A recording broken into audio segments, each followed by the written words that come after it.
અંકલેશ્વરના જીતાલી ગામમાં પડેલા ધોધમાર વરસાદને કારણે ગામની અનેક સોસાયટીઓમાં વરસાદી પાણી ભરાઈ ગયા હતા। અંકલેશ્વર તાલુકાના જીતાલી ગામમાં આજે પડેલા ધોધમાર વરસાદના કારણે ગામની અનેક સોસાયટીઓમાં વરસાદી પાણી ભરાઈ જવાની સમસ્યા સર્જાઈ છે। જો કે ઘરોમાં પાણી ભરાવાની સૌથી વધુ અસર માત્ર અશરફ પાર્ક સોસાયટીમાં જોવા મળી હતી, જ્યાં મોટી સંખ્યામાં લોકોના ઘરોમાં વરસાદી પાણી ભરાઈ જતા રહેવાસીઓને ભારે હાલાકીનો સામનો કરવો પડ્યો હતો અને ઘર વખરી સહિત મિલકતને ભારે નુકસાન પહોંચ્યું છે। સ્થાનિકોના જણાવ્યા અનુસાર રોયલ રેસિડેન્સી તરફથી વરસાદી પાણીનો યોગ્ય નિકાલ ન થતાં તે અશરફ પાર્ક સોસાયટી તરફ વહી આવ્યું છે।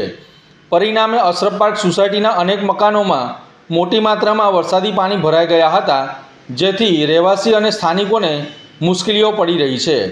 આ ઉપરાંત જીતાલીથી દઢાલને જોડતા મુખ્ય માર્ગને ઊંચો બનાવવામાં આવ્યો હોવા છતાં વરસાદી પાણીના નિકાલ માટે કોઈ યોગ્ય ડ્રેનેજ વ્યવસ્થા કરવામાં આવી ન હોવાથી જેના કારણે જીતાલી ગામની અનેક સોસાયટીઓમાં વરસાદી પાણી ભરાઈ જવાની સ્થિતિ સર્જાઈ છે।